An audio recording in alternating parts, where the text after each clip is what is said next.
The year is somewhere in the 20th century, and by somewhere, I mean exactly 1918.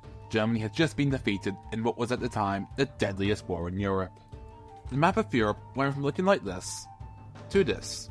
As you can see, there were a few changes. For one, Russia has become smaller and is now red. Germany is also smaller and is now split in two. And Austria-Hungary just shattered like dropped glass. The Ottoman Empire also supposed to be cut up a lot more, but after a brief war with the Allies, and by Allies I mean mostly Greece, they agreed to establish the Republic of Turkey. There was also a disease called the Spanish flu.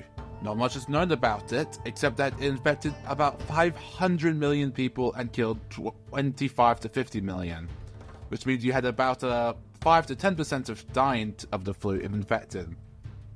For comparison, you have a statistically less than a 1% chance of dying from COVID if infected. The other thing we know about the Spanish flu is that it almost certainly didn't originate in Spain. This was only called the Spanish flu because Spain was the only nation reporting the virus, as it didn't have wartime media censorship, since it was neutral during World War I, giving the impression that the virus roamed exclusively in Spain, when there was a good chance illnesses caught during the trenches contributed to the Spanish flu. The Allies also decided to create the League of Nations, an international organization that was dedicated to keeping peace throughout the world by peacefully resolving disputes rather than through military force. It was a little bit like a precursor to the modern UN, and if you've seen the UN as weak-willed, you have not seen the League of Nations. When Japan invaded China in 1931, the League of Nations had to do something, as they said that an attack on one member is an attack on all members. And since China was a member of the League of Nations, obviously the League decided to give Japan a stern warning. And so Japan promptly left the League of Nations. Meanwhile, Italy was very annoyed that they didn't get all the stuff they wanted from the war. In fact, the peace deal had created a new country called Yugoslavia, which had a lot of the land that Italy wanted, and some people in Italy were so mad they decided to overthrow the current government and try and form a new Roman Empire, or something. I'm not entirely sure what they were trying to do actually. However, Italy was not the only country subject to change. If you saw my last video, you would know that in 1917, the Tsar surrendered his power to the communists, who then promptly took power in Russia, and in that video, I made Russia change colour from yellow to red, to show Russia under a new regime, and this map subtly implies that the communists took total control over the country, which could not be further from the truth. The leader of the communists, Vladimir Lenin, had to spend 5 years of his life fighting the 5th largest civil war in human history, as well as a lot of separatist movements who wanted out of Russia. And to be honest, this could probably warrant a video in itself. Regardless, to greatly oversimplify, after 5 years and 7 to 12 million dead and many, many war crimes, in 1922, the Bolsheviks finally won. Then, 2 years later, Vladimir Lenin died, with his final words supposedly to not allow a man called Joseph Stalin to take power. So as soon as he died, Joseph Stalin took power. He then started what was known as the Great Purge, where Stalin essentially started killing people he didn't like. Politicians, news anchors, officers, pretty much anyone he thought might pose a threat to him. He also started to redistribute all the food, which went something like this. Hello, Comrade, it appears you have quite a lot of food. Yes, I am saving some for the winter. You don't really need all that food, do you? Yes, I do, actually. Well, our glorious leader, Joseph Stalin, says you should share it. We are quite generous. We give stuff to our community, but we really need it to survive. Well, I think you're lying. And I have guns. As you imagine, this system didn't quite work as intended, and many people starved to death. And on top of that, some of the famine was intentional, such as the Holodomor, which killed up to 5.5 million Ukrainians, by repeatedly stealing all of their food until they all starved. Meanwhile in Germany, there was a person called Adolf Hitler, who after a failed art career in Austria, moved to Germany. And after serving as a soldier in World War I, he decided to join the National Socialist German Workers' Party, usually shortened to Nazi. Now you might be wondering why they seem to have a YouTube logo as a party icon. Well, the reason is because if I show the actual Nazi symbol or anything I did on YouTube, YouTube could do unspeakable things to my YouTube channel. Which is why I use the YouTube logo for the Nazi symbol, since they are so committed to defending the Third Reich, YouTube probably deserves it. Anyway, rant aside, back to the video. Also, Nazi logos to reverse bit of symbol in case you're curious. Anyways, Hitler was very good at speaking, to put it simply. And so the Nazis, of which he was now leader, became extremely popular. And after a failed coup, the German president at the time made the mistake of making Hitler the Chancellor. And after Hitler became Chancellor, the German Reichstag burned to the ground. Hitler then convinced the government to give him emergency powers. Hitler then started the Night of the Long Knives, which is essentially where Hitler started killing people that he didn't like. Politicians, news anchors, officers, pretty much anyone he thought might pose a threat to him. And to be honest, there is a good chance the Nazis themselves set the Reichstag on fire, though this is not confirmed. After the President of Germany died, Hitler decided to merge the President and the Chancellor positions, and on 1934, he declared himself Führer of the Third Reich. France, UK and Italy were quite scared of Germany, as they were afraid that this Hitler guy, who said he was going to take over the world, would in fact take over the world, until in 1945, 2 years after Hitler took power, they formed the Streisand Front to stop German expansion. Italy especially was concerned that Germany would take Austria, which they claimed as rightful Italian land.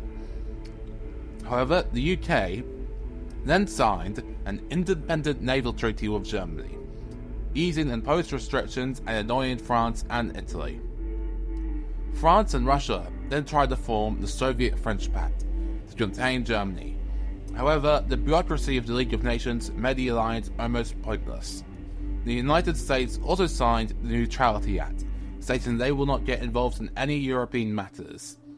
Italy then decided that as part of its new Roman Empire project, that they should invade Albania and Ethiopia. Now Ethiopia was a member state of the League of Nations, and so they asked the League to do something about this, since this was very clearly a violation of the League's covenant. And so the members of the League decided to do nothing. Well, France and the UK did sanction Italy.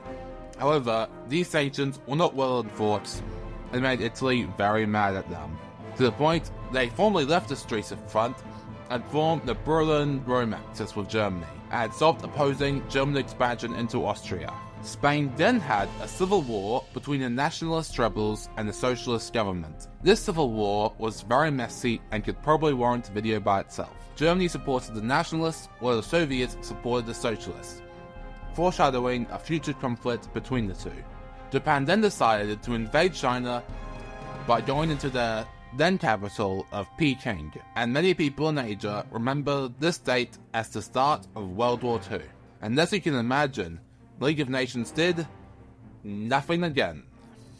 I am not even sure if they still existed at this point. Japan also had border conflicts with the Soviet Union. At this point, the nations of Japan, Italy, and Germany all realized they had something in common.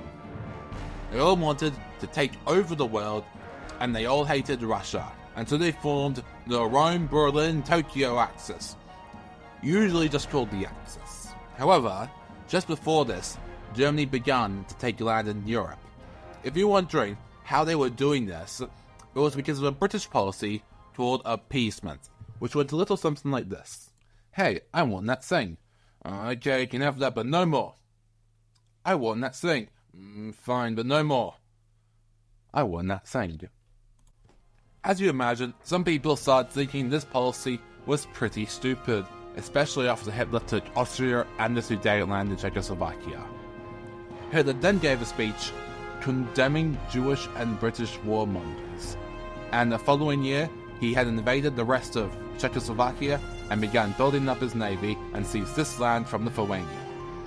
Britain and France then guaranteed the independence of Poland, while Germany and Italy decided to formalize their alliance, creating the Pact of Steel. Hitler then made a deal with Stalin to divide Poland between them and invade them from both fronts. Poland fought well, but unfortunately Germany and Russia were too big for Poland.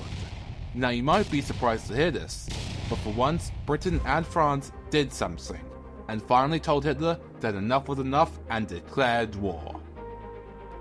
And then did almost nothing for 8 months. Germany then decided to invade Denmark to make trading with Sweden easier, as it would make it harder for the Allies to stop trade.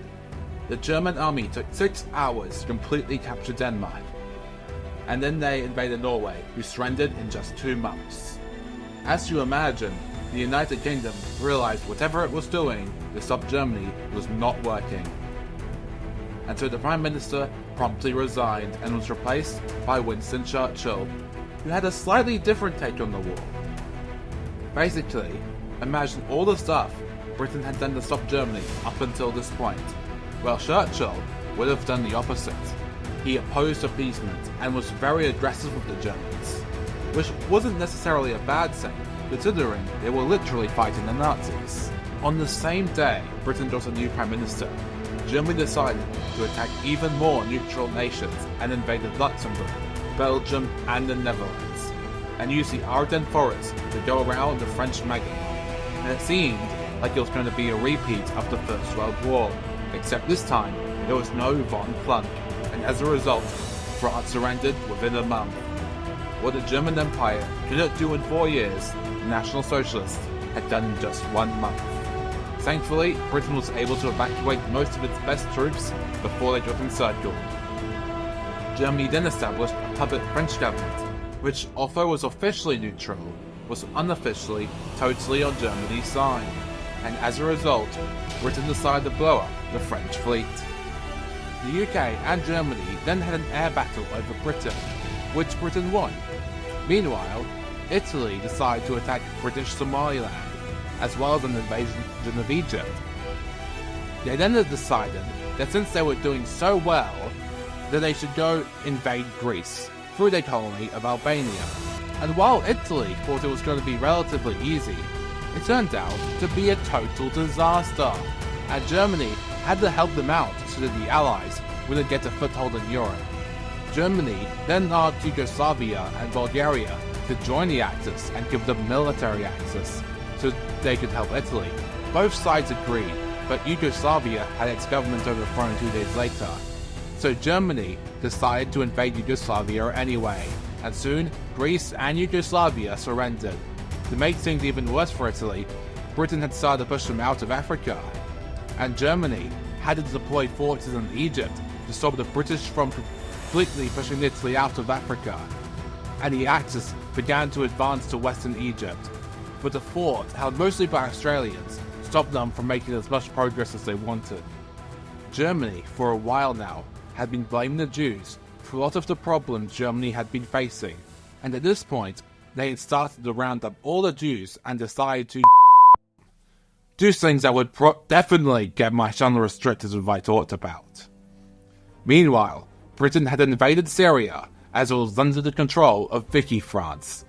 They had invaded them with the help of an organization known as Free France, which was a resistance movement that claimed to be the legitimate government of France and wanted to overthrow the German-controlled Vichy France. Germany then decided that since it had dominance over most of Europe, that it would be a good idea to invade Russia. They figured that since Russia had done so badly against Finland, that they would surely have an even worse time against the Germans. And so the Axis, as well as Finland, decided to invade the Soviet Union with the largest army ever assembled in human history. And they began to do incredibly well. Stalin had killed a lot of his officers in the Great Purge, meaning the Soviets were quite unprepared. However, Germany was invading Russia, the largest nation in the world today, and back then it was even bigger. And so, Russia also raised an incredibly large army. The vast majority of deaths that occurred in World War II were from the German-Soviet front. Meanwhile, Japan had been fighting China and a good portion of Asia for quite some time, and after some failed diplomacy and poor organization, Japan decided to bomb Pearl Harbor in Hawaii. As you imagine, America was quite displeased to see their navy blow up. However, Japan didn't bomb a lot of America's carriers, and so the US Navy was back in action quite quickly. It should also be mentioned that Japan had a habit of walking into Asian land and deciding to doing stuff that would certainly get my channel restricted if I talked about. Needless to say, they were able to take a lot of European colonies such as French Indochina, the Dutch East Indies, the Philippines, Australia, New Guinea, and more. Germany also declared war on America out of treaty obligation with Japan. Japan also had a bit of a warrior cult, as you will, as they felt that they were destined to win the war, especially considering all the easy victories they were getting. However, this started to leave them overextended, and America started an island-hopping campaign to retake lost territory. Meanwhile, on the Eastern Front, Germany had nearly taken Stalingrad, one of the three main strategic objectives of the war, the others being Leningrad and Moscow. Stalingrad was seen as quite symbolic, as it represented Stalin's rule over Russia, or something like that. And the fighting in Stalingrad was brutal, with over 1 million casualties. As of 1942, the Axis attack on the Soviet Union had begun to stall, especially as the United States began to send Russia weapons and equipment to fight Germany, and with the attack on Stalingrad finally failing, Russia had started to push back against Germany via help from soldiers previously on the Eastern Front. Meanwhile in Africa, the Allies were making good progress against the Axis, and in the Pacific Front, Japan and America had the Battle of Midway, where the USA Navy destroyed a good portion of Japanese Navy. Meanwhile, the Soviet Union was now making good progress against Germany, and the Allies decided to land troops in Italy, to which Italy decided to surrender, but not before German forces had invaded to disarm Italian troops so they won't fight for the Allies. And when they found Mussolini, they established the German puppet state known as the Italian Socialist Republic, starting the Italian Civil War, both sides being supported by the Allies and Axis respectively, until they reached a sort of stalemate on the German defensive line. The Allies then decided to launch what is known as the D-Day landing, where they landed troops in northern France and decided to sweep through France, even taking Paris. And it didn't help Germany that they had just lost a good portion of their army to the Soviets. Romania and Bulgaria then had coups, which made them promptly switch sides to the Allies, and then Yugoslavia had a resistance movement, which kicked the Germans out of the area. Finland also decided enough was enough and signed an armistice with the Soviets, and started attacking German troops still in the country. Germany tried to launch a counterattack against the Allies, but that failed, and the Soviets were now besieging Berlin, and the Italian front had collapsed, and Mussolini was killed by partisans. Hitler knew all was lost, and rather than risk being captured, he decided to take his own life. Meanwhile, Japan tried launching attacks into India, which were repelled by the Allied powers, before the Allies besieged Japanese troops at northern Burma. Australia then took Japanese oil fields, while America attacked Japanese occupied Philippines, and began retaking a lot of islands that the Japanese had occupied.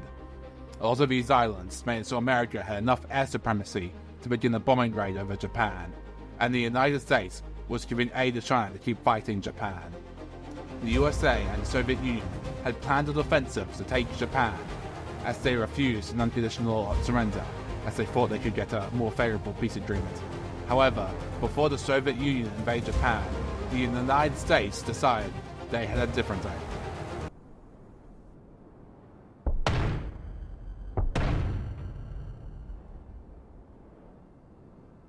Japan decided to surrender on the 15th of August 1945 to the Allied powers. The Soviet Union was not informed of the United States' plan to drop a bomb on Japan, and this potentially created some tensions between the two. The victorious powers then had a peace conference where they put many German war criminals on trial, many of whom faced execution, imprisonment, and very harsh punishments. The war criminals in Japan were treated much more generously, and their emperor was allowed to keep his position. The peace conference divided Europe between the democratic powers to the west and the communist powers to the east, and Germany was split in half, never to pose a threat again. Hello everyone, I hope you enjoyed that video. It took quite a lot of work to make. If you want to support me, I got a little Patreon. There are no benefits for supporting me on Patreon. It's just if you want to give me money. Yeah, thanks for watching.